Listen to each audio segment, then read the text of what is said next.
রক্ষাকর্তা তুমি, সবাইকে উদ্ধার করবে তুমি। যেমন আমাকে উদ্ধার করেছো প্রদীপের হাত থেকে, আমার মাথায় সিঁদুর পরিয়ে। রত্নাকে উদ্ধার করার জন্য রত্নাকে বাজি রেখে এসেছো।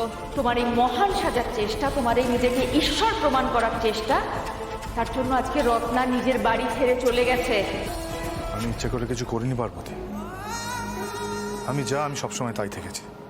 আর হ্যাঁ, আমি সারা জীবন শুধু এটাই চেষ্টা করে গেছি,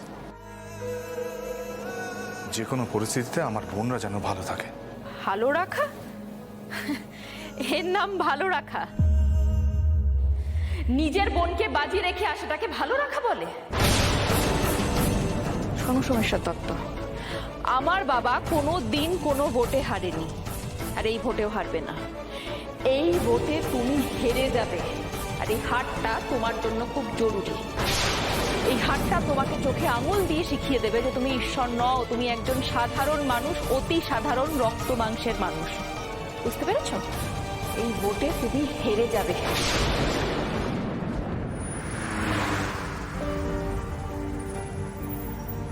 তুই তো জানিস না, তোর দাদামণি আজ অব্দি যা যা প্রতিশ্রুতি দিয়েছে, সেই প্রতিশ্রুতি অক্ষরে অক্ষরে পালন করেছে। তোদের দাদামণি কখনো তোদের কারোর গায়ে, তোর গায়ে একটা আঁচড়ও লাগতে দেবে না। আমি তোকে আটকাবো না, যে কারণে আটকাতাম, যে বাঁধনের জোরে আটকাতাম, সেই বাঁধনটাই তো ছেড়ে গেছে। তুই তো আমার জেতার আগে আমাকে হারিয়ে দিলি রে। দাদামণি। রত্না, রত্না কেঁদো না, দেখো সব ঠিক হয়ে যাবে একদিন।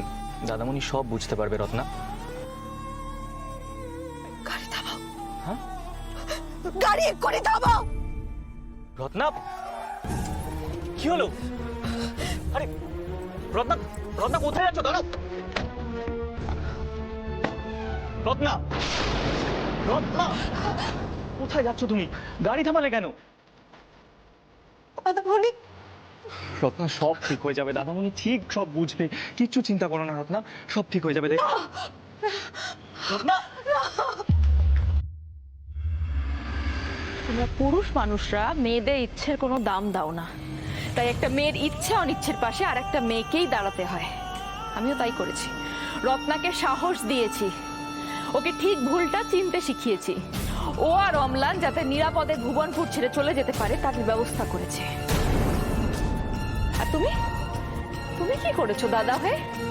কি দিয়েছো ওকে? অসম্মান, অপমান, এছাড়া আর কি দিয়েছো বলো?